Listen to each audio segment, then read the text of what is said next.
Joined by Paul Gigot, editorial page editor of the Wall Street Journal, Steve Rattner, former counselor to the Treasury Department, ABC's Cokie Roberts, and Karl from the White House, and Soledad O'Brien, the CEO of Starfish Media Group, formerly of CNN. Thanks for joining us this morning. And Paul, I got to tell you, I'm a little bit surprised by what I heard this morning. I was expecting, about 6 days in, a little more give, maybe just a little more give from either side. Nothing.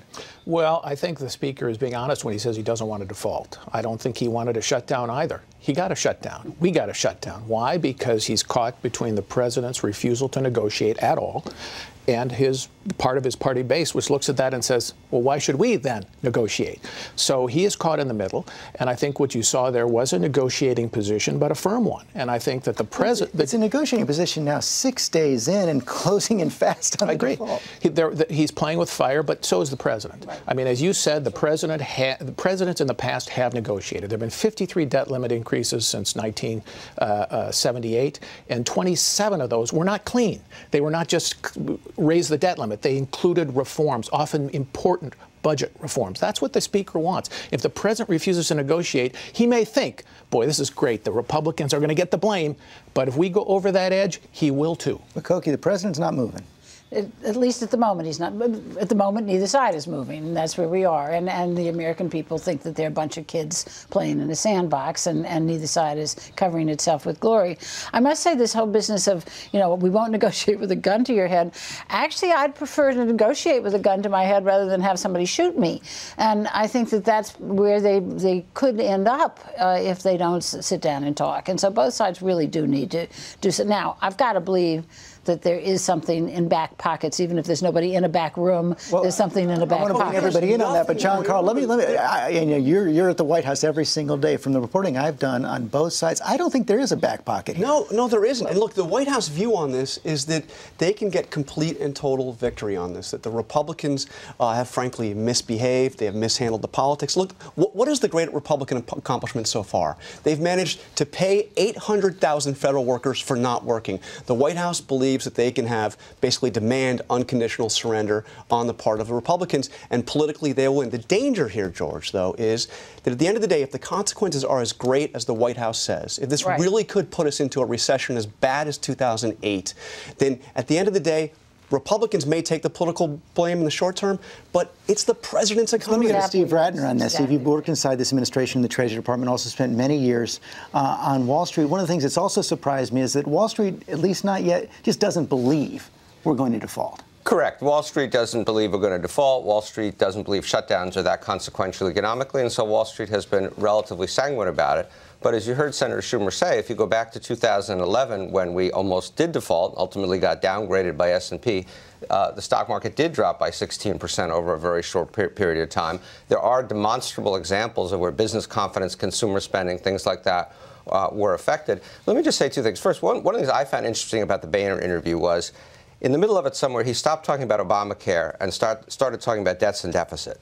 And so he seems to be pivoting and saying, we want to have a conversation now about debts and deficit. Without moving off the Obamacare position. Right. Well, without moving off it yet.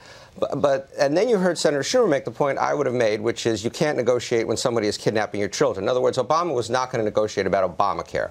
Talking about debts and deficit is a conversation you can have, but you have 11 days. You're not going to have a serious conversation in 11 days. But you can agree to have a conversation about it. Meanwhile, Soledad O'Brien, the country just getting completely fed up. Oh, it's ridiculous. Absolutely. I mean, you saw those little clips of people all really frustrated because nobody's talking. But I do think it comes to who's going to get the blame finally. And if, in fact, you go into catastrophe, right, everybody gets the blame. And maybe that's what will propel everybody to start working together. But it was interesting to hear Boehner say, that, in fact, and you pushed him hard on this, that it was really his decision. The whole idea was not Ted Cruz's decision. This was his decision back about... A lot of evidence countering that. There's about a ton of evidence countering that. So I thought that was really interesting that he's saying this is my decision here, and you're right, a pivot, but I tell you... the other big news in your interview is he confirmed that he had a deal with Harry Reid to have this temporary funding bill. Clean. I mean, that was their intention. That was the Republican leadership's contention. They now, George, the Republicans own this shutdown. You have never seen a situation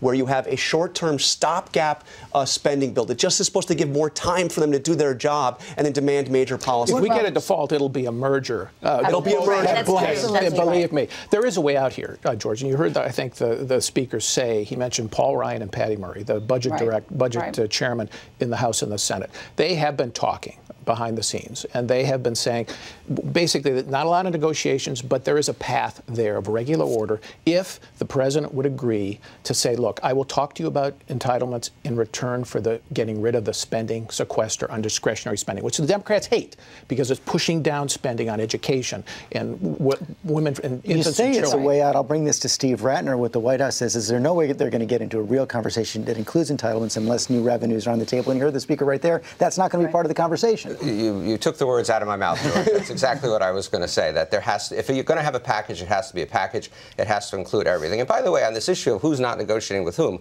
let's remember the House passed a budget in the spring, the Senate passed a budget in the spring. The Republicans have refused to allow that to go to conference and have this negotiation, which we could have had starting last spring and perhaps not been in the position we're in today. But, you know, when it gets to this question of who's winning, which, of course, is part of what's driving the American people crazy, the Republicans who are objecting in the House are doing just fine in terms of their own districts. Well, the demographics, right, of their districts they've got don't match the country. And, you know, they won elections, too. And they won elections by bigger margins than the president did. So as far as they're concerned, they're doing what their voters want.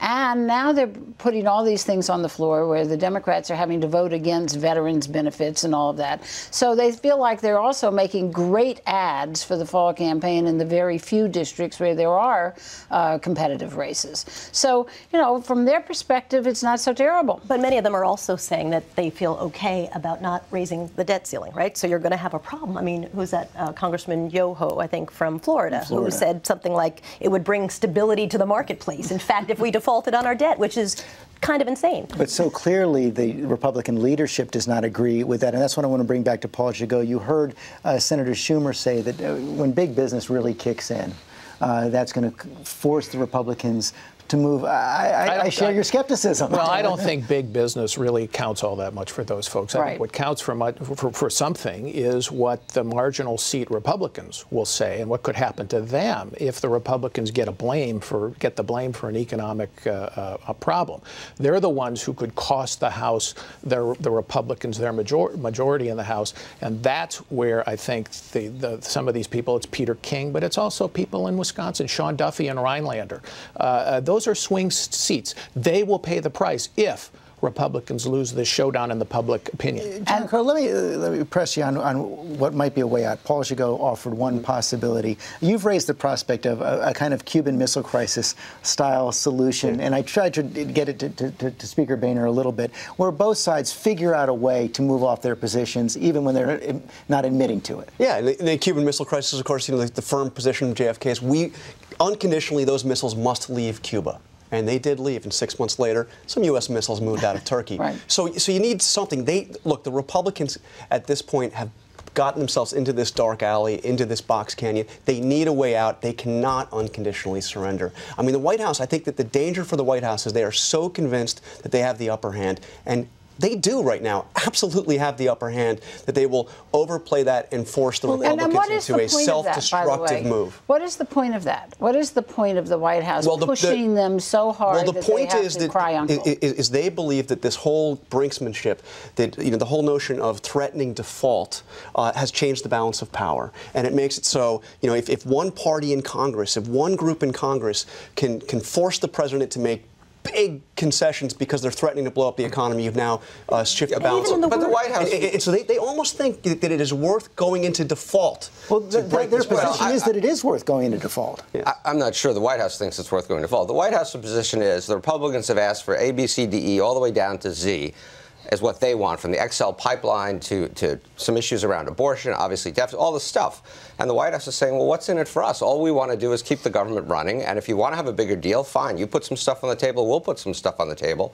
but not sort of unilaterally sort of give the Republicans a bunch of stuff simply to avoid default. And I think you hear that in what Speaker Boehner said, where he both said, listen, we decided we had to stand our ground, and then at the same time say, but Harry Reid really is the one who's not moving. You can't argue both of those things simultaneously. It's completely contradictory. George, I think there's another part of the calculation here from the White House's point of view, and that's the 2014 elections. When I was here last time, I said I think the president may want a shutdown, because his agenda is going. He's got the shutdown. He cannot want default. But he doesn't want default, but I think he does want to go right up to the edge of default, because I think he needs something to. I think he feels my agenda's going nowhere. I'm down in the polls.